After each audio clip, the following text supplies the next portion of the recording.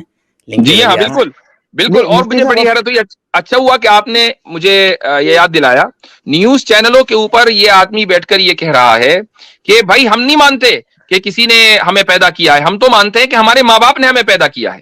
ماں باپ نے جس کا لیول یہ ہو, جس کی لاجک ایسی ہو, وہ مسلمانوں کو چیلنج کر رہا ہے کہ جن کی تاریخ فلسفی اور ریشنالٹی سے بھری پڑی ہے, جن کا ایک ایک عقیدہ ریشنل ہے, وہ مسلمانوں کو چیلنج کر رہا ہے. جو کاز اینڈ ایفیکٹ کے درمیان فرق نہ کر سکے وہ مسلمانوں کو چیلنج کر رہا ہے. مجھے بڑی حیرت ہے کہ نیشنل میڈیا اس کو یعنی اپنے ہاں جگہ بھی دے رہا ہے, اور نیشنل میڈیا اس کو بلا کر اس سے پوچھ بھی رہا ہے. بڑی حیرت. میں ابھی اس کا ایک انٹرویو دیکھ رہا تھا انڈیا ٹی وی پہ, میں نام لوں گا, جان بوجھ کے میں نام لے رہا ہوں اس چینل کا. وہ سب سے پہلا چینل تھا جنہوں نے ان کو, ہمارے جو بھکاری ہیں یہ ایکس مسلم, ان کو یہ لانچ کیا تھا میڈیا پلیٹ فارم پہ. جی جی. اب وہاں پہ اینکر یہ کہہ رہا ہے, ڈیبیٹ کا اس نے ٹائٹل یہ رکھا تھا کہ کیا کسی مذہب کے بارے میں ایسا بولنا جائز ہے. آپ ان کی کھلی ہپوکریسی دیکھیں, ایک ان پڑھ جاہلوں کو, جن کو کچھ بھی نہیں پتا, ان کو ایکس مسلم پورٹری کر کے یہ لانچ کرتے ہیں میڈیا میں, اور اس وقت یہ دکھا رہے ہیں کہ کیا جو مسلم نے کیا, جو اس وقت وہاں پہ مولانا نے کیا, وہ جو ہے وہ ایک مذہب کے خلاف نہیں بولنا چاہیے. زبردست پوائنٹ. اب آپ دیکھنا, میں آپ کو یہ لکھ کر دیتا ہوں, اب آپ دیکھیں گے جتنے بھی زیادہ یہ نیوز چینلز ہوں گے جو یہ چلائیں گے 2-3 نیوز, ان میں آپ ایکس مسلمز کو ایکسپرٹس بلائیں گے, یہ آپ دیکھ لیں. جی جی, زبردست پوائنٹ. جی بس ایک آخری بات کہہ کے میں اجازت لوں گا مفتی صاحب. جیسا کہ ابھی مولانا ارشد مدنی صاحب مدث اللہ علیہ نے ایک بات کہی تھی, وہی ہمارے کچھ لوگوں کا بھی ایک رویہ ہوگا کہ ایک سرٹن آرگومنٹ پیش کر دیتے کہ ہندوؤں کی جو مطلب جنوں پر یہ کہانی ہے ان میں سے آدم علیہ السلام کو ڈھونڈ رہے, اور یہاں تک کہہ دیا کہ سب سے پہلے صدا لا الہ الا اللہ کی ہندوستان میں لگی. کوئی ہسٹوریکل ایویڈنس نہیں ہے, کوئی قرآن سنت ہے, کوئی ایویڈنس ہے, کوئی پہلا شخص ہندوستان میں. ایسا نہیں ہے.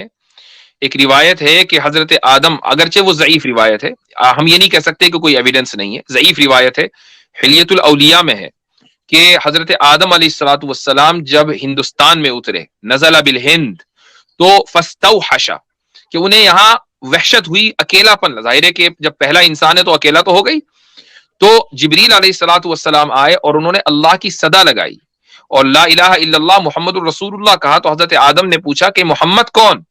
تو جواب ملا کہ یہ آپ کی اولاد میں آخری نبی ہیں. یہ حدیث ضعیف ہے یہ, لیکن موضوع نہیں ہے, فیبریکیٹڈ نہیں ہے. ایک بات. دوسری بات یہ ہے کہ حضرت ابن عباس رضی اللہ عنہ کا قول ہے جس کو مشہور تابعی سدی نے نقل کیا ہے, اور یہ قول ہے کہ حضرت آدم علیہ الصلوۃ والسلام جنت میں جنت سے ہندوستان میں اترے, بھارت میں اترے. الہند کا لفظ اس میں موجود ہے. اور یہ بھی بتایا گیا کہ ایک اونچی زمین پر اترے, اور یہ بھی بتایا کہ جنت کے باغات میں سے لائے ہوئے پتے انہوں نے بھارت کی دھرتی کے اوپر پھیلا دیے. یہ بھی ابن عباس رضی اللہ عنہ کا قول ہے. تو بھائی ایسا نہیں کہہ سکتے, آپ اس قول کو تسلیم نہ کریں, یہ کہیں کہ نہیں یہ ضعیف ہے, ٹھیک ہے, لیکن یہ نہیں کہا جا سکتا کہ اس کے پیچھے جو ہے کوئی ہسٹوریکل بیکنگ نہیں ہے یا کوئی دلیل نہیں, بس ویسے ہی ہوا میں فائر کر دیا, ایسا نہیں ہے. بہت شکریہ مفتی صاحب, جزاک اللہ. بس بات تو اور بھی بہت کچھ تھی لیکن اس کی بہت لمبی ہو رہی ہے. جزاک اللہ. السلام علیکم. وعلیکم السلام ورحمۃ اللہ.